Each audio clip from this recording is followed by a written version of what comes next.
Hello, everyone, and welcome to the final video of the Voting Rights Educational Series.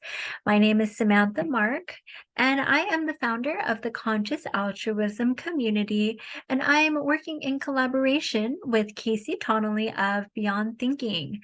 I'm sure there is no introduction needed for this, but today is election day, and we really want to acknowledge all of the tension, the stress, and the worry that is just inevitably going to come with today being the day. As a reminder, this is not a forum for debate or taking of sides, but really a place where folks can become informed and get the support that you may be needing during this time. So every Tuesday for the last about month and a half, we have been putting out these videos. We're going to have our final drop-in session today from 1 to 2 p.m. Pacific time for anyone who is in need of some community or support during this potentially high anxiety inducing day. So, a quick recap of the last 6 weeks. We talked specifically about voting history, registering to vote, ways to vote, registering with a political party, ways to support voting and others in voting, being an informed voter, and then, of course, today is the day again. Election day. And we want to discuss anxiety and how we can manage that anxiety. So, first, it would make sense to start with our definition of anxiety and how we are going to be talking about it today.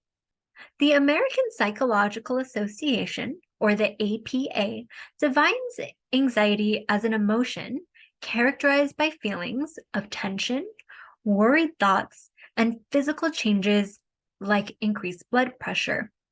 People with anxiety may have recurring intrusive thoughts or concerns. They may avoid certain situations out of that worry. They may also have physical symptoms such as sweating, trembling, dizziness, or even a rapid heartbeat. Anxiety, however, is not the same as fear, but they often tend to be used interchangeably. Anxiety is considered a future-oriented, long-acting response broadly focused on a diffuse threat, whereas fear is a present-oriented and short-lived response to a clearly identifiable and specific threat. So, as this anxiety pertains specifically to the elections, we have something that is called election stress disorder. And yes, this is a real name. Election stress disorder is a term that was coined by psychologist Stephen Stosny. I hope I'm saying his name correctly. In 2016, after being flooded with calls from couples that were in distress due to, and this is a quote, the vitriol and pervasive negativity of the campaigns, amplified by 24-hour news and social media, created a level of stress and resentment that intruded into many people's intimate relationships. A survey was then conducted by the American Psychological Association that found 52% of Americans said that the election is a very or somewhat source of stress in their lives. So, how can election anxiety affect us? Well, just like other forms of anxiety and stress, election stress disorder can present physically, affect our mental well being, our personal relationships, as well as our daily interactions. Some symptoms might include things like increased irritability, feelings of wanting to withdraw, having disrupted sleep, an inability to focus or hyperfocus, but on the news, or you may even fear interactions within your day to day.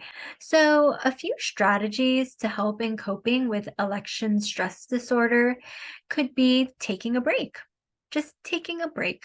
go for a walk, get some fresh air, be outside, change of environment.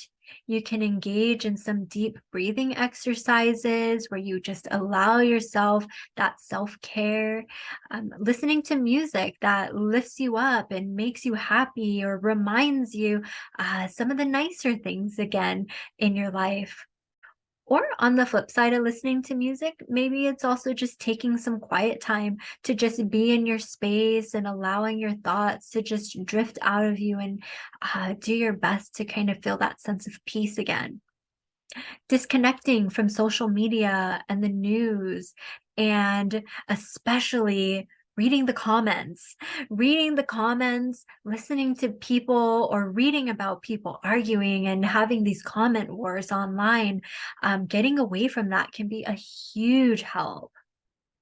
And for those of you who may like to write or even type, maybe get all of that out onto paper or into a Word document, just so that you have an outlet for some of these worries and to really acknowledge them within yourselves. Something that I like to do is even writing it on a loose paper that I just shred after and kind of just watch all of those worries go into the shredder. And then you can even talk to and share with a friend who you know is able to listen to you deeply and just be there for you in a way that you're needing. You can also meditate, maybe lift some of that extra energy out of you with physical activity, finding community such as our drop-in session at 1 o'clock p.m., connecting with others that you feel safe around. And you can reality test worst case scenarios that may be running through your head. You can talk with your mental health professional. And really, I know that there's a lot going on out there. We know there's a lot going on. And really, at the end of the day, you're the one who's going to know how you can best take care of yourself. And again, if you're in need of some help, find a safe space, find a mental health professional, find a group. And really just do your best to take care of yourself.